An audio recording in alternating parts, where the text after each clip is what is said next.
Yeah, come in. Good morning, sir. Good morning. Please. Thank you, sir. परिचय करून द्या आपण थोडक्यात. सर माझा जन्म वडगाव तालुका कळमनुरी जिल्हा हिंगोलीतून झाला. माझं 1ली ते 10वीपर्यंत शिक्षण माझ्या गावातच झालं.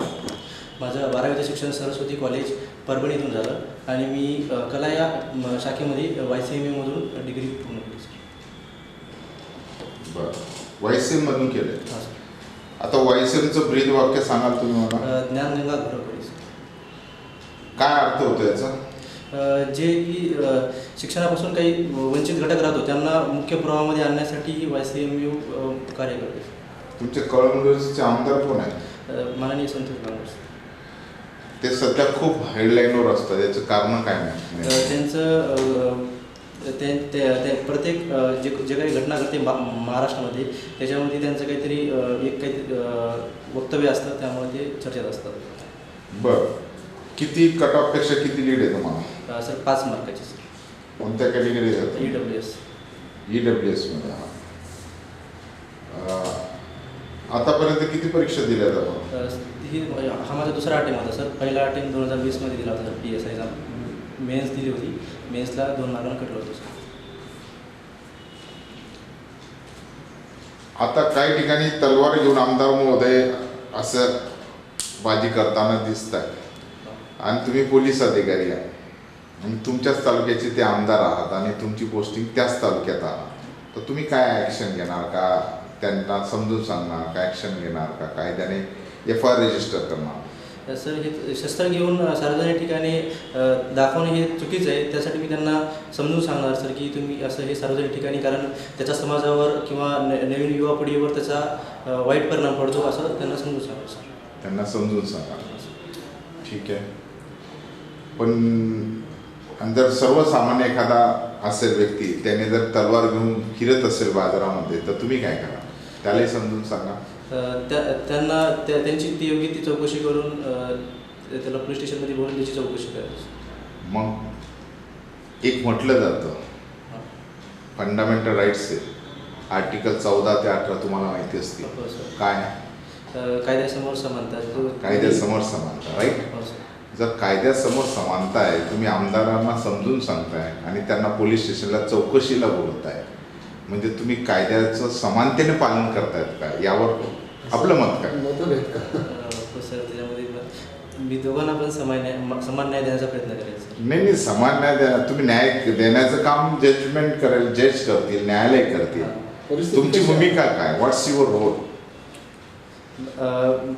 माझी भूमिका सर, ती जे कोणी शस्त्र घेऊन समाजामध्ये वाईट निगेटिव्ह इम्पॅक्ट पडत आहे त्यांना ते रोखण्यासाठी मी प्रयत्न. मी साधा प्रश्न केला होता. एक आमदार महोदय तलवार घेऊन फिरले, तुम्ही त्यांना म्हटलं की मी त्यांना समजून सांगेल, आणि इकडे एक सर्वसामान्य नागरिक होता, त्याला तुम्ही पोलीस स्टेशनला बोलवून त्याचा जबाब घेणार, याचा अर्थ काय? आणि आर्टिकल 14 ते 18 तुम्ही म्हणता कायद्यापुढे समान आहे, सर्व समान आहे.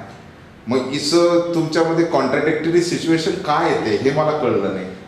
मग असं जर तुम्ही अधिकारी झाला तर एकाला न्याय एकावर अन्याय असं केलेलं योग्य राहील का? नाही सर. Sorry sir. ठीक आहे, चल, हरकत नाही.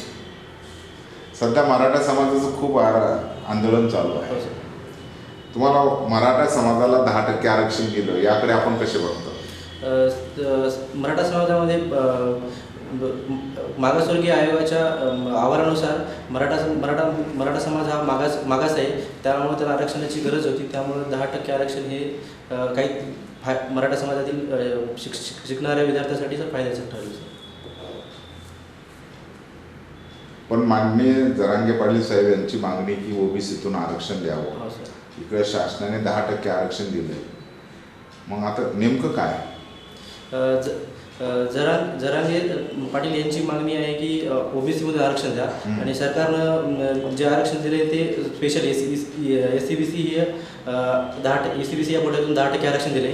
आणि जरांगे पाटलांची मागणी अशी आहे की कारण 2014 आणि 2018 सुद्धा असं SCBC आरक्षण दिलं होतं की जे की सर्वोच्च न्यायालयामध्ये टिकलं नाही. त्याची अशी मागणी की हे पण आरक्षण टिकणार नाही अशी त्यांची भूमिका आहे. त्यामुळे त्यांना OBCमधून जे आरक्षण टिकल असं आरक्षण मागण्याची त्यांची मागणी आहे सर. इंद्राचा आणि खटला आणि आरक्षण चा कोटा याविषयी काही आपल्याला माहिती आहे? इंदिरा सहानी खटल्यानुसार सर आरक्षणाची मर्यादा ही 50% आरक्षण हे घालून दिली होती सर. मग इंदिरा सहानी खटल्यामध्ये जर 50% आरक्षणाची मर्यादा घालून दिलेली आहे, मग ती मर्यादा जर ओलांडते तर ते कॉन्स्टिट्युशनल राईट्स आहे का चुकीचं आहे? एखाद्या सर इमर्जन्सी परिस्थितीमध्ये सर आपण 50%च्या वर आरक्षण देऊ शकतो सर. याच्यासाठी केंद्र सरकारला जेव्हा EWSला आरक्षण द्यायचं होतं, इकॉनॉमिकली विकर सेक्शनला 10% त्यांनी इमिजिएटली 8 दिवसामध्ये दिलं, तसं मराठ्यांना संसद आरक्षण देऊ शकते का? सर आणि ते संसदेने करायला पाहिजे का, याविषयी आपलं मत काय? मागासवर्गीय आयोगानं जर मराठा समाजाला जर मागास शैक्षणिक आणि सामाजिक दृष्ट्या जर मागास ठरवलं तर आरक्षण भेटू शकतं. तर आरक्षण भेटतं. भेटतं. ठीक आहे.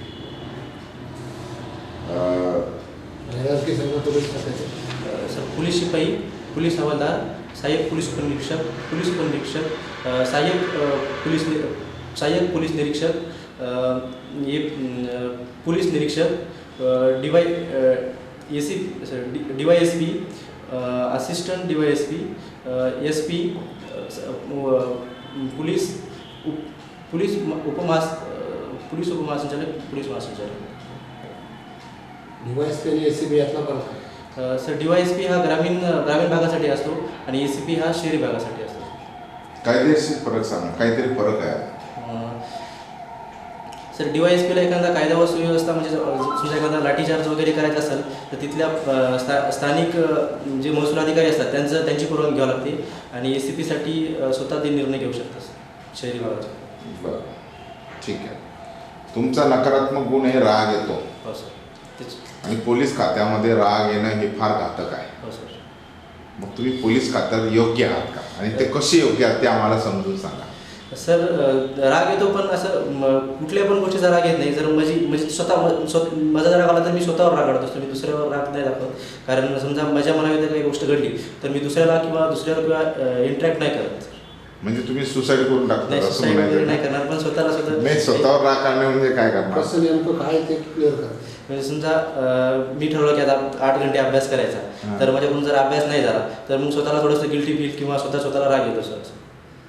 मग तसं पोलीस स्टेशनमध्ये एखाद्या सिनियर अधिकाऱ्याने तुम्हाला काही काम सांगितलं, ते तुमच्या मनाविरुद्ध असलं, मग तुम्हाला राग आला, मग तुम्ही तुमची सर्व्हिस रिव्हॉल्वर घ्या आणि त्याला बरोबर रागाच्या भरात द्या ठोस करून, असं म्हणायचं का? एखाद्या वरिष्ठ अधिकाऱ्याने आपल्याला काम सांगणं हे त्यांचं काम ऐकणं हे आपलं कर्तव्य आहे. Okay. त्यामुळे तिथं मला राग यायला नाही यायला पाहिजे सर. बरं, पण ते राग येणं खूप कठीण आहे ना. पोलीस प्रशासनात राग नकोच आहे. त्याच्यावर मी म्हणजे आता कंट्रोल करत आहे. पहिला अगोदर खूप राग यायचा, आता ते तेवढंच असतं. दुसरं असं आहे की तुमचा प्रामाणिकपणा आहे. हो सर. एखाद्या गुन्ह्याचा तपास तुम्ही करतायत आणि गुन्हेगाराचा तुमचा प्रामाणिक स्वभाव आहे की जाऊ द्या, गुन्हेगार तर प्रामाणिकपणे सांगत नाही, त्याला उलट्या मार्गाने विचारल्यावरच तो तुम्हाला गुन्ह्याचा तपास देईल आणि तुमचा प्रामाणिकपणा तिथं नळेल. म्हणजे तपास यंत्रणालाही तुमचा प्रामाणिकपणा नळू शकतो. यावर आपलं मत काय? सर जर म्हणजे आपण जर एखादा गुन्ह्याचा तपास करत आहे तर आपण जे कायद्याने घालून दिलेली प्रक्रिया आहे त्यानुसार सर. म्हणजे एक उदाहरण देतो मी तुम्हाला, उदाहरण देतो.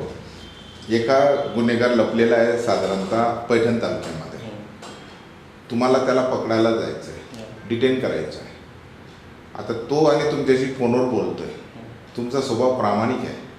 आता तुम्ही त्याला सांगितले की मी पैठणच्या बसस्टँडला आलेला आहे, त्याने फोन केला साहेब तुम्ही कुठे आहे, मग तुमचा स्वभाव आहे प्रामाणिकपणा. मग आरोपीने फोन केल्यावर तुम्ही म्हटले की मी पैठणच्या बसस्टँडवर आहे, थांबा तुम्ही, मी तिथे येतो, असं म्हटल्यावर आरोपी थांबेल का? सर निश्चितच थांबणार नाही. आणि प्रामाणिकपणा तुमचा आहे की तुम्ही खोटं बोलू शकत नाही. सर तिथं जेव्हा आरोपीला पकडायला जायचं तेव्हा मी जे आपला म्हणजे आपला जे ॲड्रेस आहे ते आपला ट्रॅक करू शकणार नाही, मी पूर्ण काळजी घेईल सर. नाही, पण फोन केला त्यांनी. आता त्यांनी फोन केला आरोपींनी तुमच्याशी, तो ओळखीचा होता ना आरोपी पूर्वीपासून, पण त्याला आता तुम्हाला डिटेन करायचं कायद्याच्या दृष्टिकोनातून. पण तो बोलतो साहेब तुम्ही कुठे आहे, तुम्ही सांगितले मी पैठणला आहे. त्याला माहिती आहे की साहेब मला पकडायला आलेले आहे. सर मी त्यांना म्हणजे आपण पकडायला गेलो हे त्यांना अगोदर माहीत होतं नाही. आणि जर ते नाही, त्याला खबरीने दिले, खबरी असतात, त्यांनी खबरीने पोलीस खात्यामधील काही त्याचे मित्र होते, त्यांनी त्याला माहिती दिली की XYZ साहेब तुम्हाला पकडायला येत आहे, डिटेन करायला येत आहे आणि तुमचा स्वभाव प्रामाणिक आहे, म्हणून त्यांनी तुम्हाला कॉल केला की साहेब काय आहे, तर तुम्ही सांगितलं पैठणला आहे. आणि तो पैठणलाच होता. सर तो आरोपी असल्या कारणामुळे तर एकतर त्याच्या मी जरी जवळच असेल तरी त्यांच्या मी कॉन्टॅक्टमध्येच राहणार नाही, कारण तो शेवटी तुम्हाला फोन आल्यावर तुम्ही फोन घेणार, हा प्रामाणिकपणा आहे. हो. फोन घेतल्यावर तुम्ही जे सत्य आहे ते सांगणार, हा दुसरा प्रामाणिकपणा आहे. मग आरोपीने तुम्हाला फोन विचारलं कुठं आहात ते सांगितलं पैठणला आहे, पैठणला असल्यावर तो आरोपी पळून जाणार, म्हणजे तुमचा प्रामाणिकपणा पोलीस प्रशासनाला घातक आहे. यावर आपलं मत काय? सर ते प्रामाणिकपणा हा म्हणजे एखादा आरोपी पकडण्यासाठी मी निश्चितच दाखवणार नाही. हा प्रामाणिकपणा मी पोलीस खात्यामध्ये जे काम असतात की जसं की चौकशी करणे किंवा इन्व्हेस्टिगेशन करणे, याच्यामध्ये माझा प्रामाणिकपणा वापरेल सर. म्हणजे नेमका प्रामाणिकपणा हा एक तरी कोणता एखाद्या निगेटिव्ह गोष्टीमध्ये जर तिथं जर आपल्याला जर एखादा ॲक्शन घ्यायची असेल तिथंच मी निश्चितच पॉझिटिव्ह ॲक्शन घेईल सर. बरं, तिथं पॉझिटिव्ह घेणार. म्हणजे कॉन्ट्राडिक्टरी प्रामाणिकपणा आहे का तुमचा? इथं वेगळा प्रामाणिकपणा, तिथे वेगळा एखाद्या प्रामाणिकपणा. परिस्थितीत जर आपल्या एखाद्या वेळेस जर खोटं बोलावं लागलं तर तिथं खोटं बोलेल सर. मग म्हणजे तुम्ही प्रामाणिक म्हणजे नाही. आपल्या कर्तव्याशी जर एखाद्या कर्तव्याचं काम करताना की तिथं जर आपल्या एखाद्या वेळेस खोटं बोलायची जर गरज पडली तर तिथं बोलू सर. अच्छा, स्वतःच्या फायद्यासाठी तुम्ही खोटं बोलू शकता? नाही सर, आपल्या कर्तव्यासाठी. ठीक आहे. सध्या आंतरवली ला खूप प्रकरण गाजत आहे. हो सर. तिथले SP कोण होते की त्यांची बदली झाली ती? सॉरी सर, विचार नाव आठवत. ठीक आहे. शेवटचा एक प्रश्न विचारतो. तुमचे इनोव्हेटिव्ह जे कामं असतील असे 2 कामं मला सांगा की जे पोलीस प्रशासनात तुम्ही जॉईनिंग झाल्यावर लोकांसाठी करा. सर एक तर माझ्या गावामध्ये सर बराच म्हणजे मागास समाज आहे की त्यांना शिक्षणाची अजून काही तेवढीशी आवड किंवा तेवढं अपेक्षा नाही त्यांच्यामध्ये. मी जर नोकरी लागलो तर मी सुरुवातीला अगोदर त्यांना शिक्षणाचं महत्त्व वगैरे समजून सांगेल. आणि दुसरं शिक्षक व्हा ना तुम्ही, PSI होऊन काय होणार? आपण जर कुठल्या जरी एखाद्या वर्दी जॉबमध्ये असेल तर आपण लोकांवर चांगला इम्पॅक्ट पडू शकतो असं मला वाटतं सर. बरं, ओके. आणि दुसरं आमच्या गावामध्ये आता आदिवासी समाजाला बरंच आरक्षण आहे की कोटाव कमी लागतो, सगळ्या गोष्टी व्यवस्थित असतात. पण आमच्या गावात असं जे समाज आहे बरेच घर येतं पण ते 10वीच्या पुढे शिक्षणच घेत नाही सर. त्यांना मला शिक्षणाच्या मुख्य प्रवाहात आणण्यासाठी मी प्रयत्न करेल सर. आतापर्यंत काय केलं होतं तुम्ही त्यांच्यासाठी? सर मी गावात गेल्यानंतर पुढे शिक्षण घ्यावं असं वाटत नाही. आता जरी गावात गेलो तर मी जे आता शाळेत खेळायला वगैरे येतात मुलं त्यांना मी सांगत असतो शिक्षणाचं महत्त्व. कारण लोकांना माहिती आहे की 20ला पण म्हणजे मेन्स दिलेली PSIची, 21ला पण मेन्स दिलेली. ते गावातले मला विचारतात की कसं करायला पाहिजे. मी त्यांना सांगतो की असं करायला पाहिजे. ठीक आहे. Thank you sir. ओके.